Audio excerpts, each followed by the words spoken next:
Step 4. Identify the consequences. After identifying the affected parties, think about the potential positive and the negative consequences for affected parties by the decision. It doesn't necessary to identify every possible outcomes. We could try to identify consequences that have probability that the consequences will happen. Think about who would be harmed to a particular decision or action. For example, telling workers that they might lose their job, which must have a negative consequences to their family. However, it would give some worker and probably other workers to benefits more time to look for a job and to save their family from financial. Can you determine which situation will accomplish a greatest possible outcome and least harm for society, whether it is a short or the long-term consequences? In business, it is very important to think of a short and a long-term consequences. Are you confident that your behavior will be considered ethical over a period of time, even if the circumstances or people change? In long-term case, this will help workers in the company to have a higher standard than those in the short-term goal who are unemployed.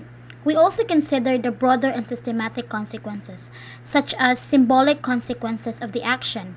Thus, every action or every decision sends a message that it stands for something on what particular action and decision sends.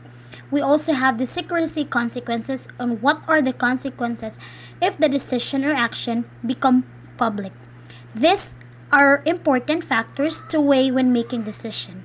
After considering what your decision will be based only on the consequences, then move on and see if it is similar given other considerations. Step 5. Identify the relevant principles, rights, and justice issues. Obligation should be thought of in terms of principles and rights involved. Responsibility is an ethical concept that refers to the fact that individuals and groups have morally based obligations and duties to the others and to the larger ethical and moral codes. So, in what obligations are created because of a particular ethical principles you have might use in situation? Examples: do not harm, do unto other as you would have done them unto you, do what you have anyone in your shoes and do in a given context. Or ethical or obligation is a moral requirement to follow in a certain course of action, to do and refrain from doing certain things. We have responsibility to perform certain functions that associated with us with roles. In the context of a business, what obligations are created because of the specific rights of a stakeholder? We saw that managing for stakeholders can do what is best for the company and society. However, sometimes it can be violate important rights and be morally wrong. Stakeholders are different than people who possess their own personal property. They do not have a direct control over company assets to have an indirect influence on the company. In identifying our rights, we should involve a negative and a positive. Relationship with a stakeholder leads to both negative and a positive fundamental and derivative rights and duties. Negative rights involve an action and a positive right an action or support someone whose rights are being violated. So, what concept of justice or fairness are relevant distributive or procedural justice? So, when we say distributive justice, it focuses on fairness of reward. The fair allocated typically takes into account that the total amount of goods to be distributive and to be pattern of distribution that results. The procedural justice focuses on the fairness of a procedural use in allocating time. The rules and expectations that govern a work environment or company allow all employees to be treated fairly and by the same set of guidelines. These relevant principles, rights, and justice issue is to ensure that procedures will generate unbiased, consistent, and reliable decisions. Step 6. Consider your character and integrity.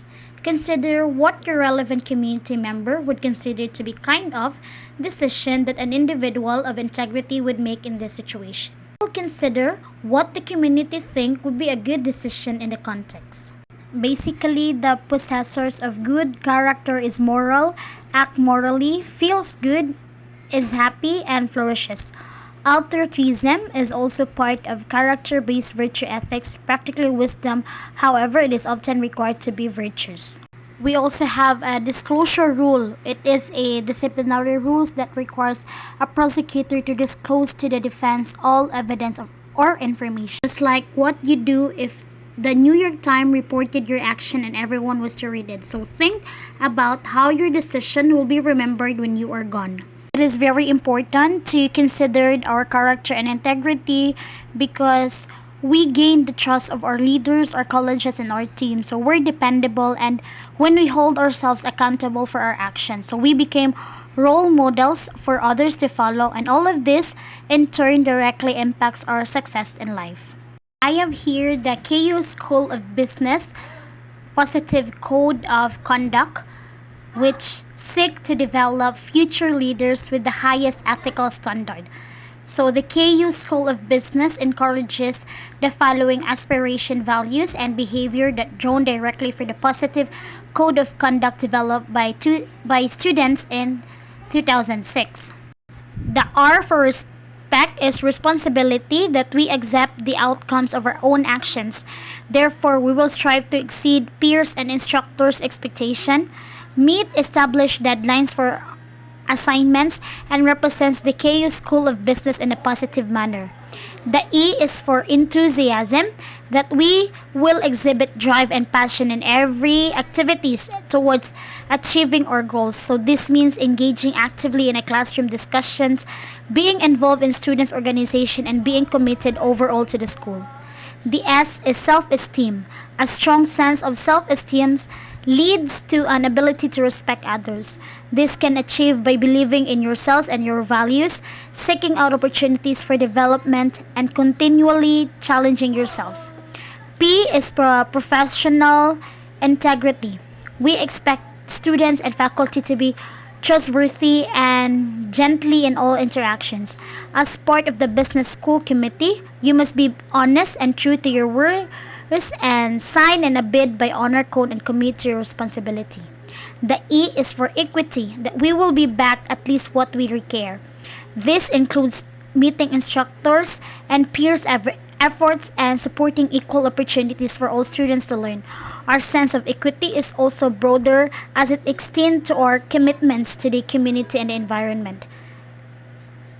Next is compassion, that we agreed to practicing care, empathy, and understanding towards others. As part of this, provide specific support, feedback, and help to those who need it.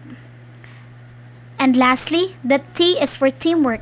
To be successful, we must cooperate with team members to reach a common goal. We will create an open atmosphere where instructive ideas can be shared without criticism, that will contribute ideas while respecting others on the team. Aspire to live now by guidings that will help you succeed in our professional career.